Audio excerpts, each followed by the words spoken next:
Hey everyone, I'm Bluey, and I'm just gonna jump straight into this. Kamen 01, episodes 2 through 6. Let's go! Episode 2 has AIM's officials, Fuwa and Yuwa, interrogating Aruto about the Human Gear attack at the theme park last episode. But another rogue Human Gear attacks the Hidden Intelligence office.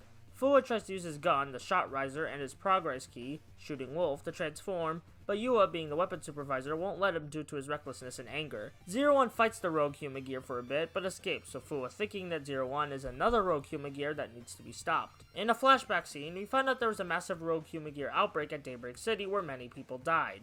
As a kid, Fuwa was there, and is to this day traumatized by the evil Human Gear running amok. Back in the present, Jin, one of the villains of the show, aka the guy who did this in the last episode, makes another rogue Human Gear out of the security guard Human Gear Aruto grew a liking to. Fuwa chases the other rogue Human Gear down, and with enough anger and willpower, the progress key opens, and he transforms.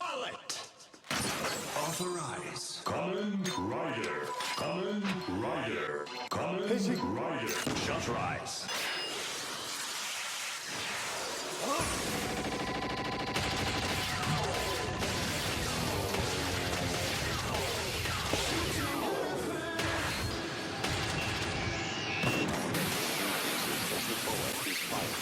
Kamen Rider Vulcan, everybody! With the help of a new bike, Aruto tragically defeats his rogue robot friend in style, while Vulcan also takes care of his rogue Human Gear. The episode ends with Aruto holding a press conference explaining the threat of Jin and Hirobi to the world, while cracking a joke that Fuwa finds funny, which is a cute way to end an episode that had the two main characters argue about their conflicting ideologies. Episode 3 has Aruto trying to sell an old sushi chef on Human Gears by giving him a Human Gear chef. Through hijinks, the old man starts to like the Human Gear chef, but he unfortunately gets corrupted, which leads us to the debut of Yui's Kamen Rider form. Dash! Authorize. Kamen Rider. Kamen Rider. Shot Rise.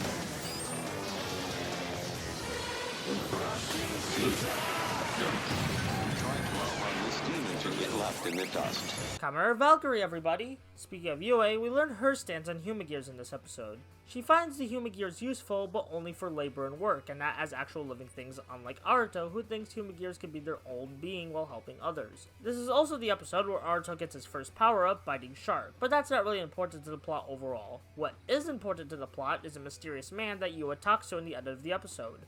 Who is he? We don't find out in these episodes. Episode 4 has Fuwa taking a kid to Daybreak's ruins to find out what happened to his dad during the incident. At the end of the episode, we find out that MetsuroJinrai.net is behind the shenanigans of the Human Gear outbreak, and we're introduced to Hirobi's Kamen Rider form. Kamen Rider Hirobi. Side note, we see Kamen Rider Hirobi in the footage of the Human Gear outbreak, so does that mean Hirobi's a rogue Human Gear? Again, we don't find out in these episodes. On more toyetic matters, 01 gets Flying Falcon form, while Vulcan gets Punching Kong form. Episode 5 is Aruto meeting a famous manga creator he likes, and sees that the Human Gear do all the work for him now because he's lost his passion for the medium. The episode is an inspiring and relatable story about being passionate for the things you work on, which really hit home to me as someone who does this show on a weekly basis.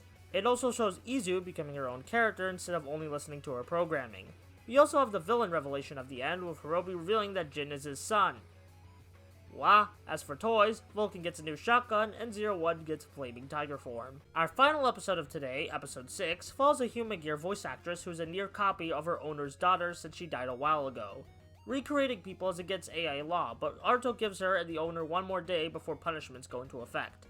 The episode really pulls at your heartstrings, and not just with the voice actress plot, but with the villains. After Hirobi calls Jin his son, Jin begins questioning the relationships of parents and their children, ending up trying to save the voice actor's Human Gear from getting corrupted, but he's too late, and it's revealed that the reason Hirobi called Jin his son is because Jin is a Human Gear. Hirobi corrupts Jin by using a new belt called the Force Riser and a stolen Flying Falcon Progress key, which transforms Jin into a Kamen Rider.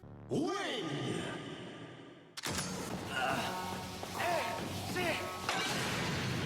Force Rise.